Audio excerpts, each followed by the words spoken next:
Inside the holding container, it lay completely still. A large green caterpillar, a hornworm that I found on one of my garden plants, lay motionless in the bare container I had placed it in. It was a stunning creature, and one for which I had some amazing plans. Little did it know, it was up for one of Mother Nature's greatest transformations.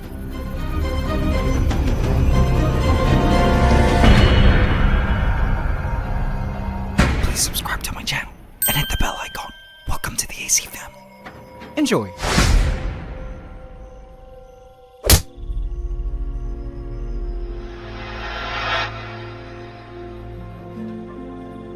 It was early November 2023 in Mexico, where they were celebrating Dia de los Muertos, the annual Day of the Dead.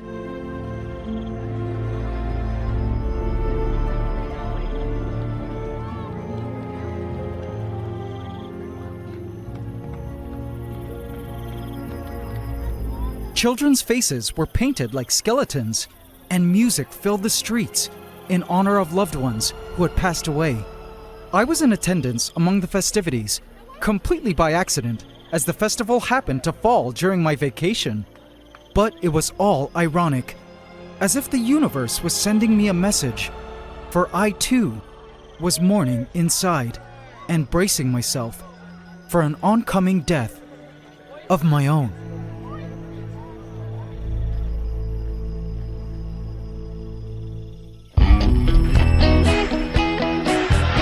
Good morning everybody, AntsCanada here, once again bringing you another cool ant video. I had started this AntsCanada YouTube channel back in 2009 when all I had was a Sony Cybershot, using Windows Movie Maker to edit my videos of my nerdy hobby known as ant keeping. At the time I was living with my parents in Canada, making simple vids of my ant colonies to music and captions, which soon evolved into guided ant keeping tutorials filmed with a webcam and product videos of ant keeping supplies I made by hand in my parents' basement per order, sold privately through PayPal to ant-loving customers who found me through my channel. But then 2 years later, something completely changed my life forever.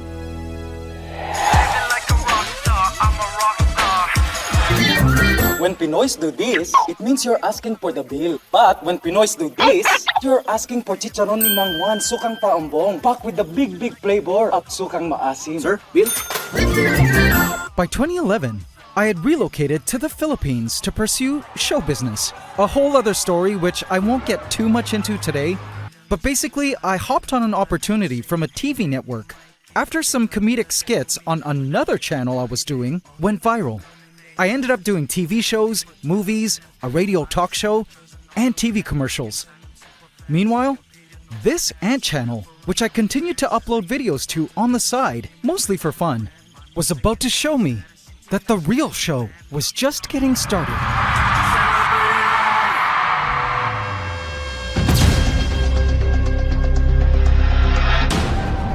Oh my God. Look at this! I have a very serious problem. After 7 years of ant tutorials and simple ant farm videos, I randomly decided to narrate a video one day on how my pet fire ant colony at the time was constantly trying to escape their setup. Again, all filmed with my webcam and edited using Windows Movie Maker. The day after uploading this fire ant escape episode, something crazy happened. It had gone globally viral. And when I say globally, I mean globally. If YouTube had a trending tab in those days, which it didn't, but if it did, this fire ant escape video was definitely number one, as the views shot up to 1 million faster than anything I had ever seen, with comments from different countries. People were saying things like, "Why is this on my feed?" or "How much did you pay YouTube to have this hit everyone's feed?" I was speechless and had no idea how the video went so viral. But the YouTube algorithm had for the first time blessed my channel and thrown this one video on everyone's YouTube feed around the world.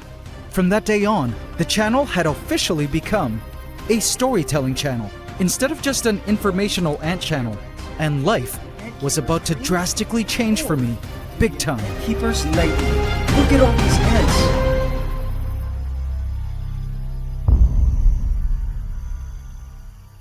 Life was about to drastically change for the hornworm, big time. I noticed a couple balls of poop at the bottom of the hornworm's container.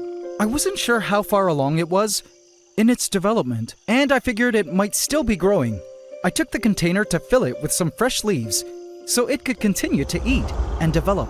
I couldn't wait to see what it would look like once it became a full-grown moth.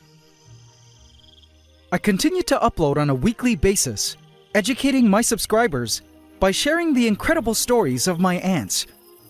I actually always loved writing stories, ever since I was a kid, and grew up playing Dungeons & Dragons, where I often played the role of Dungeon Master, the storyteller of the game. That's what ant storytelling reminded me of as I typed out the script to each video. A whole level of fun for me compared to my straightforward tutorials, which allowed me to flex my storytelling muscles.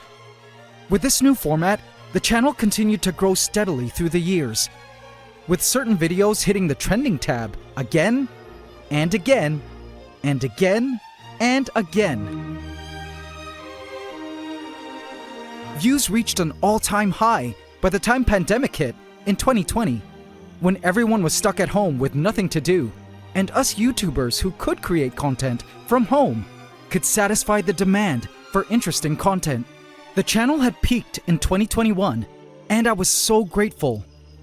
With my earnings over the years, I was able to save up and upgrade my filming equipment to an actual SLR camera with different macro lenses, and took the time to sharpen my camera filming skills and learn to video edit on Sony Vegas. Up until that point, I also used my earnings to level up my ant shop, AntsCanada.com, from just something I did on my own into an international operation with a warehouse location in the US, and our customer service and factory operations here in Asia. Together with my earnings in Philippine show business and AntsCanada, I eventually was able to buy my own property and build the AC Ant House, my personal sustainable complex and private residence built around my love for ants and nature, out in the middle of a Philippine jungle, with a 2-story museum room specifically geared to house my ant setups and other critters. Now, all this might seem like a dream come true, which it was, until 2 problems began to arise. First, as happens with us YouTubers, creator burnout was constant. Over the years, I had created every ant tutorial, every type of ant farm, large ant farms, small ant farms, ant terrariums of all kinds, videos using my own AC products, all ant species I could find, and I was often redundant, redoing videos with the same ideas and retelling the same information again and again, until coming up with new ideas for ant videos became hard. Having to find the next new idea was the weekly challenge, and soon, after years and years of this constant creative grind to produce content, ant keeping as a hobby slowly began to lose its fun for me, and it transformed into more of a weekly assignment, like a dreaded essay I had to turn in to my teacher, due every week. I would burn out often, multiple times a year, and mental well-being was not good. I was hitting my head against a wall, trying to think of ideas, hoping to film my ants doing something new, and I sometimes had to resort to the most off-brand ant ideas, like ants versus snot, or ants versus cow dung. The videos were still informative, but they lacked the same sort of passion I once had. I was so afraid to take breaks, in fear the algorithm would punish me and promote my channel less if I missed an upload. So I did whatever it took to deliver that weekly ant video, even if it compromised the quality. On top of this, I was juggling a totally different career in entertainment, which required me to tour around the world and partake in video shoots. My audience, the AC family, could probably feel the lack of passion and energy in the ant-keeping videos, as views began to plummet until I was getting just tens of thousands of views per video, which for this channel is bad. As you guys know, we YouTubers make a living through viewership, and creating and editing these videos takes a lot of time and effort. I had reached a breaking point. By November of 2023, I had a couple offers from a Chinese company and an Australian production house to buy my AntsCanada channel, meaning sell it off to them, after which they would own the channel, rebrand it, and could upload whatever they wanted to the channel, which is the common end game and exit strategy for many big YouTubers who want to retire. To me, this was starting to sound like an attractive route at this point. I had run out of ant ideas, ant love energy, and the mental bandwidth to continue on this hamster wheel, knowing that the algorithm no longer was serving my ant videos to my audience like it once did. With the money from selling my channel, I figured I could probably start a new channel and find new things to create content on. As much as it hurt me to think about, I felt it was time to allow my ant channel, a child I had loved, nurtured, and grown for 14 years, to die out. Depressed about everything, I decided to take a vacation to Mexico, where I could clear my head and emotionally prepare myself for the negotiation to sell AntsCanada. For me, the Dias de los Muertos festival was like a message from the universe that I shouldn't be sad about the death of the AntsCanada channel, but I should instead celebrate and honor my awesome journey with it, and just hope for something as great or better in the future. Looking into the hornworm's container revealed a truly shocking sight. Partially chewed up leaves had been drawn up and fastened into place using silk. It had formed a sort of tent to prepare for its great transition.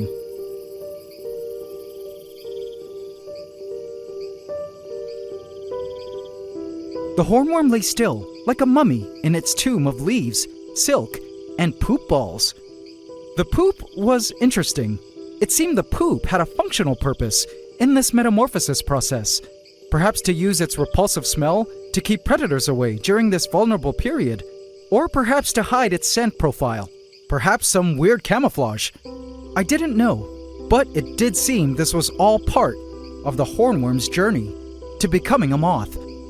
Whatever the case, a huge change was definitely ahead.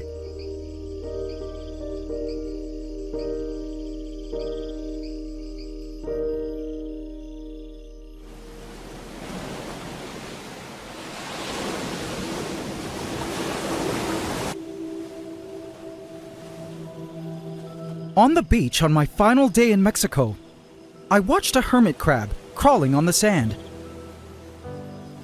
I loved hermit crabs and kept them as a kid. In fact, I've kept almost every animal in the pet trade as a kid. What I loved about hermit crabs is how they venture out, seeking out larger shells as they grow, happy to leave behind smaller shells that no longer fit their growing bodies. This then led me to think about how ants have begun to decimate crabs on Christmas Island, which then led me to think about how ants fit into ecosystems. And then it hit me like a ton of bricks. Wait a sec. Ants in ecosystems. An idea I hadn't yet tried. Looking back at that moment on the beach with the hermit crab, I believe Mother Nature was telling me that my work was not done. It was time for me to be like the hermit crab and shed my old shell in order to enter a new and larger one.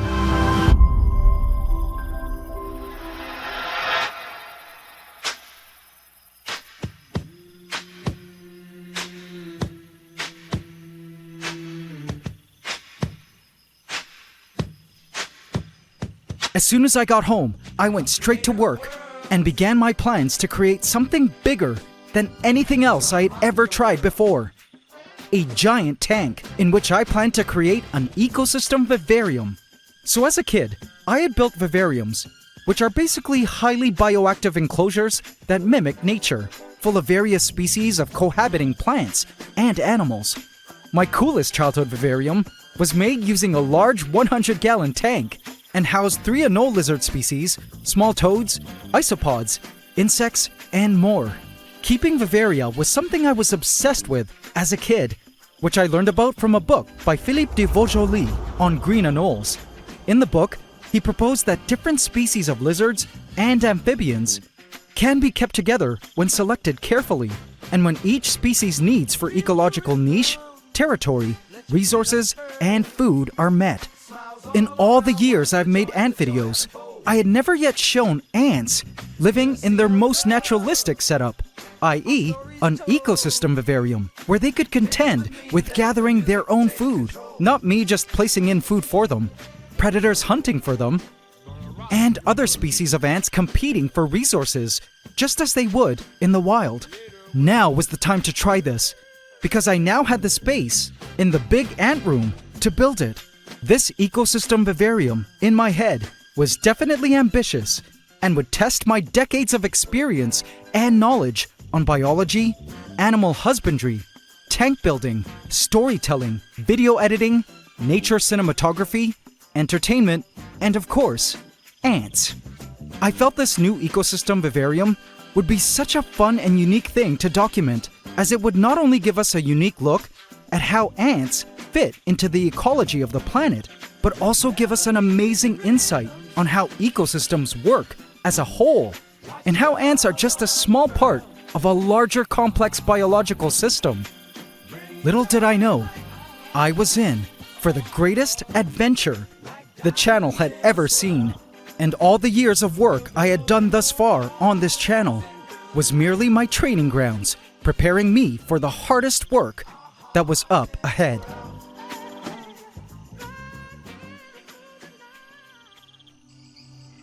The hornworm had become a full-out cocoon. Within that shell, the hornworm was undergoing a complete transformation. Inside that cocoon, it was dissolving into a goo and completely reforming into a new animal. It would take some time, though, for this process to complete. Mother Nature's hardest work was now underway to create something truly large and beautiful.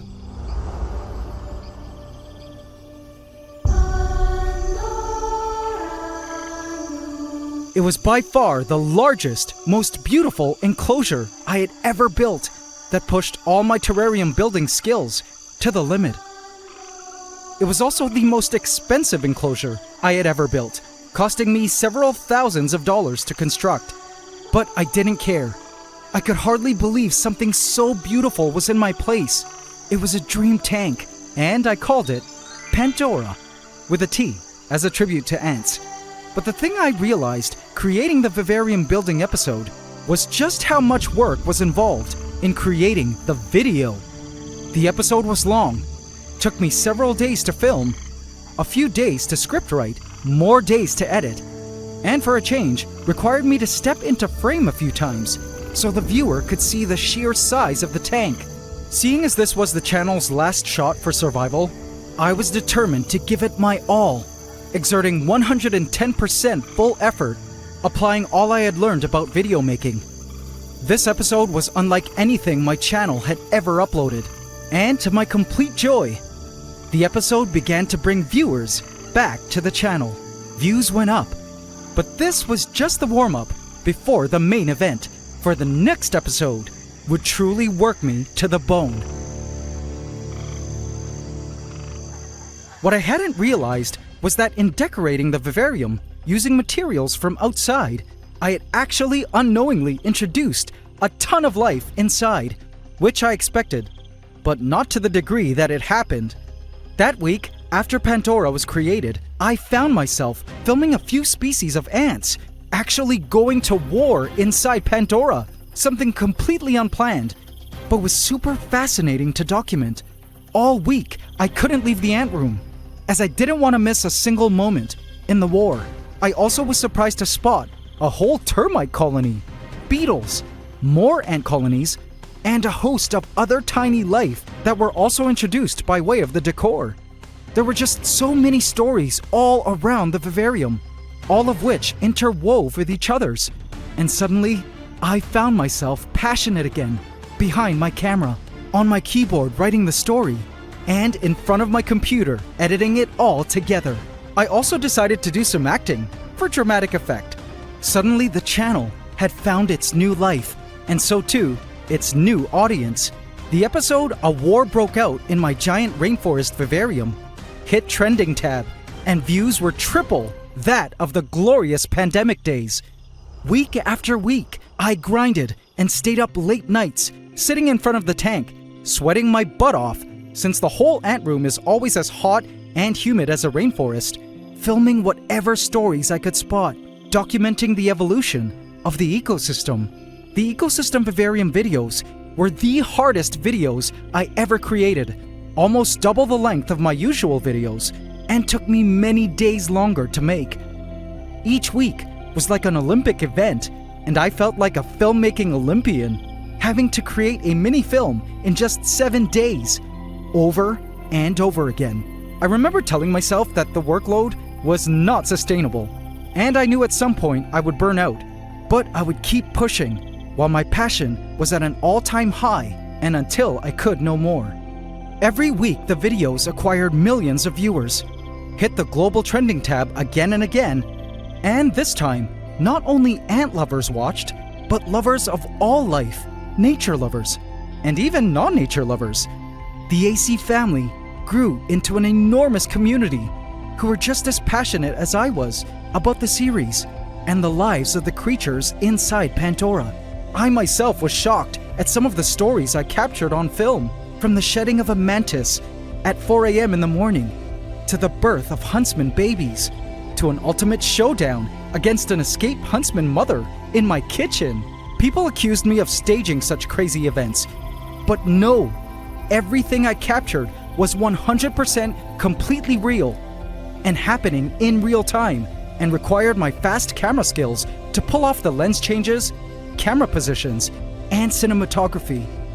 By episode 15, I had given all the energy I had and had no more gas left inside to edit another. I needed a break to rest. It was then that I decided that this was the end of the first season. Each season would from then on contain 15 episodes.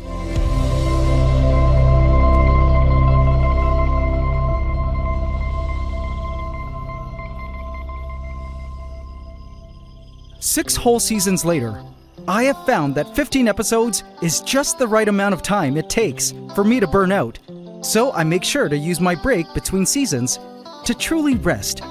Each break is about 1 to 4 weeks. I have found this break also ensures I don't feel like I'm churning out content like a slave to the algorithm like before, so I don't have to do videos like Ants vs. Snot again.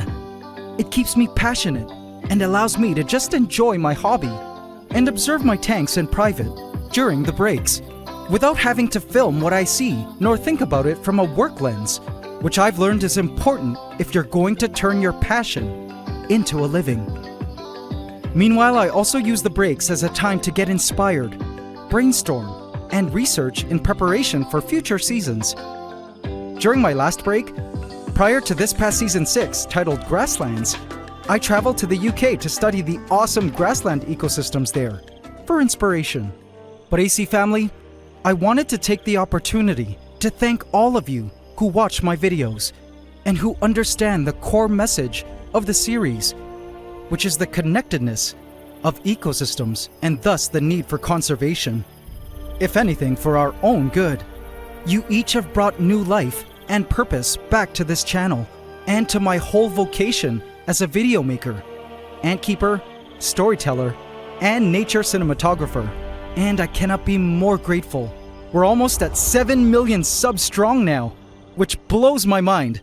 Thank you for having been a crucial part of this whole biological journey of discovery. I'll keep on making these videos bigger and better for as long as you guys continue to watch. Looking into the holding container amidst the organic rubble of its cocoon and old rotten leaves, I spotted the newly emerged hawk moth drying and hardening after the greatest transformation of its life. It was so beautiful and so different from when I first caught it as a hornworm. What a miracle! When it was fully dry, I placed the moth into Verdantia, my grasslands vivarium, where I knew it could eventually mate with any of the hawk moths that were already inside to hopefully reproduce and create more hornworms in the future. Welcome home, little one. and be fruitful.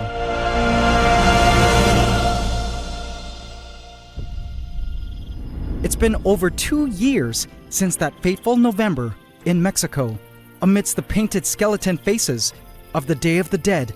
And looking back, I now realize what the universe was truly trying to tell me, which is, just like life in an ecosystem, the things you truly love never die out. And just like an amazing metamorphosis, sometimes things just need time to change form. And when they do, you must trust in the process, be it long and challenging, in order to continue forth on a new and glorious journey. Speaking of which, I'll see you all in Season 7, which starts next week.